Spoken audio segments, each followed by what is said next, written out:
Okay, so just a follow-up after I was thinking of some things today. So I did my video regarding like attorneys to turn into the bar, etc.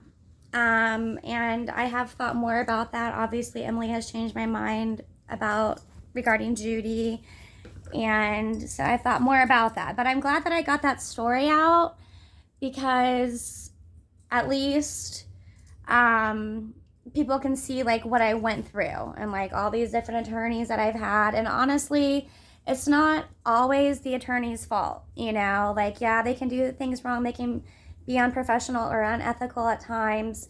But at the end of the day, I mean, they're not the decision makers.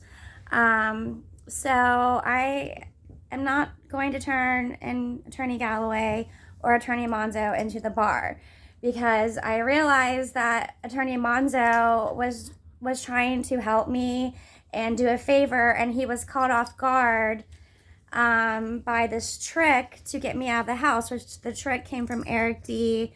and Gino, because obviously Monzo and I already had a plan, which was for the kids and I to stay in the house and me get half my retirement and blah, blah, blah. Well, then the plan changed when we came to court, which was sell the house and you can move to Ohio. Well, it's not Attorney Monzo's fault that it didn't get put in the order. I mean, these are things that even happened to me. Well, I'm not an attorney, but it's happening. Like, it's not always the attorney's fault that these things do not get put in the order. Obviously, my emails with Tanya prove that he thought I could still go, you know, but yeah.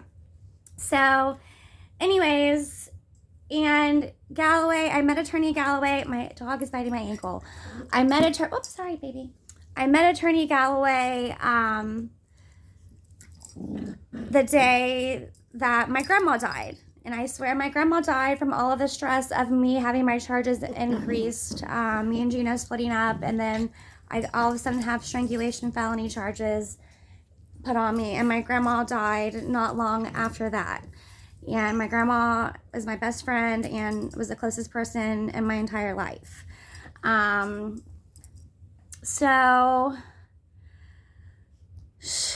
anyways, I understand Galloway like really wanted to take this to trial. This was just when it was like this hot case of just strangulation, not including this crazy wiretapping too. Galloway really wanted to take it to trial. I know that he did. And even Monzo tried to get my charges dropped and work it all out respectfully and ethically. But the other side's not willing to do that. And so anyways, I'm not mad at Galloway. I'm not mad. Okay? There's been so many people here.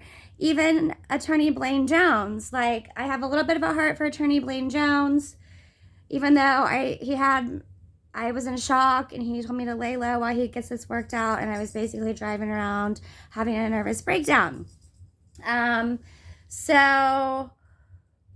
and then I went to jail, and then, so I paid him $500 for, he said he'd do the whole thing for $500 in publicity, and we were supposed to meet at the courthouse, and the news was going to be there, and I bought a dress, and blah, blah, blah. Dress is gone. Anyways, and this is while I'm on the run. Like, this is all being planned, and I'm laying low and whatever. And then suddenly they want to revoke my bond for the strangulation. So all of these things happened actually under, they were women judges at the court. And I am so thankful that they are no longer my judges, my criminal judges anymore. So I don't know, like, I went to my preliminaries when I was in jail. My dad and Laura were there. I think Jen was there for a minute, but I didn't see her. She had to leave. And then Blaine Jones came in, and basically he's like, I don't know what's going on. And Laura had already paid him another $1,500 at this point. And he's like, he was basically saying I have to hang out until we go to court again December 19th in jail. But he was basically like, these people are like, I don't know what's going on, but these people are like after you. And at that point I had Judge Chris Flanagan as a woman. And then when my bond was technically revoked after I was in jail for the strangulation, it was another woman, because Judge Krieger was on vacation. So they sicked me, which I have said these exact words in court testimony in my custody case, that they sicked me from my jail cell, pulled me out, Judy and the other woman judge there, Hathaway, and it was just like a brutal attack. I mean, I don't even know. I was already so dazed and confused and had gone through so much. And then here's another attack, which revoked my bond for the strangulation and kept me stuck in jail. But anyways, I have much more fair, sane judges over this now. I have 2 other judges for one judge for strangulation and another judge for wiretapping, and I feel like they are sound-minded human beings, and that makes me feel safe going to court. I'm not so scared. I'm just, granted, yes, this is a federal crime. It could be bad as far as the wiretapping. It's not going to be, I don't believe, at all, but it already has been bad, but I am still not afraid to go to court there. Yes, it's stressful. It works me up. I'm more afraid to see like Judy, and obviously I'm terrified to go to custody court, but here I'm dealing with this. Like, how do we work this out?